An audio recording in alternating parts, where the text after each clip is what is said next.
কামরুজ্জামান রতন আমার সারা জীবনের রাজনৈতিক ভাবে এবং বেগম খালেদা জিয়ার সাথে আমার যারা সংস্পর্শ, তারেক রহমানের সাথে আমার যে সংস্পর্শ, এটা অনেক আগে আল্লাহর রহমতে এই 50 জন মন্ত্রী যেহেতু আমার ছিলে, এটা তো যেহেতু প্রেস ক্লাবের ব্যাপার, ওই মন্ত্রী আগে আপনাদের কথা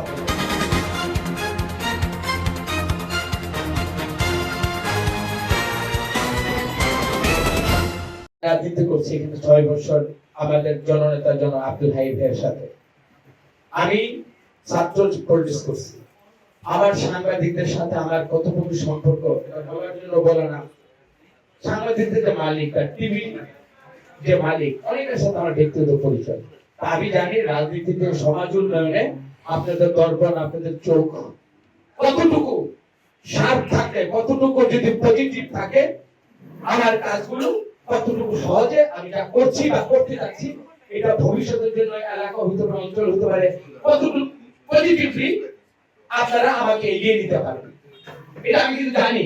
এটা আমার মুন্সিগঞ্জে এসে আসার আগে আল্লাহ তাআলা আমাকে বিশ্ববিদ্যালয় লাইফে আমার একাডেমিক স্পিকিং আমি বিভিন্ন ভাবে যতটুকু সম্পৃক্ত ছিলাম, মানুষকে সম্মান করা বা যে কোনো শ্রেণী পেশা মানুষদের সাথে মিশলে তাদের থেকে কিন্তু আমার শেয়ারিং শিখা, তাদের কনসেপ্টটাও আমার নেয়াটা এটা আমার একটা নেচারের মধ্যে এটা আসে। যাই হোক, আমি এইখানে কেন প্রথম আসলাম, আজকে এই আশাটা ইচ্ছাটা আমি যেদিন মুন্সিগঞ্জের দায়িত্ব যখন পেলাম, আমি রাজনীতি যেখানে শিখছি তখনই আমার এই ইচ্ছাটা ছিল।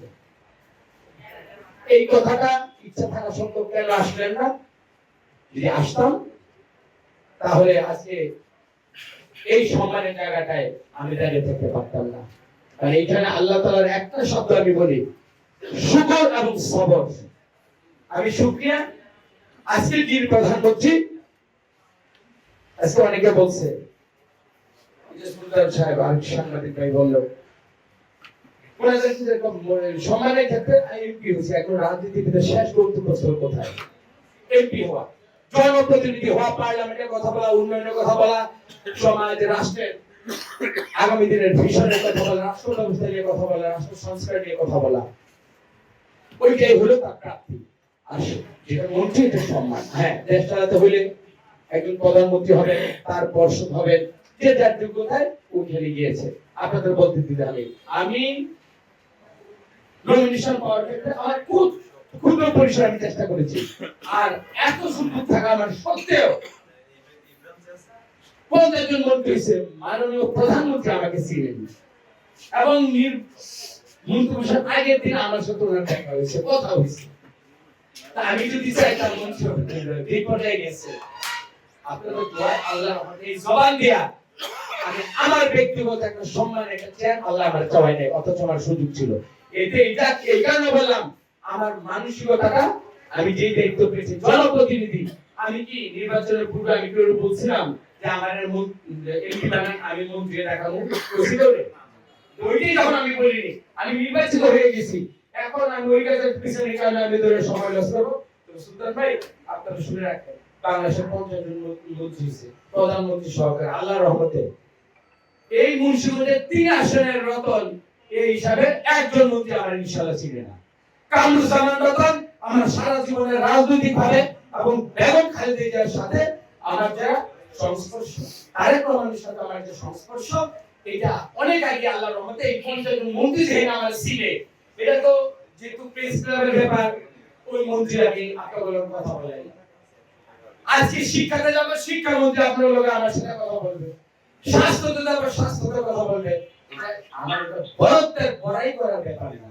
আপনারা একটা এই মন্ত্রীর মধ্যে নিয়ে আমার ঢুকাই দিবেন, ও সারাদিন মন্ত্রণালয় ভর্তি দিব, তাইলে ওই বাংলা বাজার থেকে ওই গজেটা পর্যন্ত আমাদের আর কোনো কাম দিব না। আর কোনটা স্যার বলেন দিন, কোনটা চান? আমরা সব কাজ চাই। আমি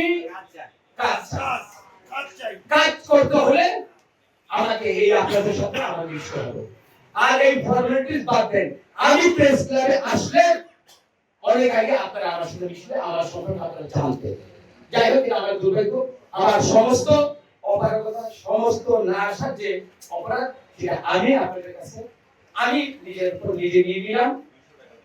তবে আপনাদের এইখানে আসার মতো যদি অপরাধ করি, যদি অপরাধের সাথে আমি জড়াই যাই, যদি এখানে সিন্ডিকেট তৈরি করি, যদি বলে তৈরি করি, কর্তৃত্ববাদী মানুষ হওয়ার জন্য যদি আমি চেষ্টা করি, আপনারা তো দেখবেন তখন আপনাদের এই কলমের লেখনী যদি বন্ধ থাকে, আপনার বিবেকের দর্শনে আপনি দূষিত হবেন। আমি রতন করে লজ্জিত হব না, দুঃখ প্রকাশ করবো না।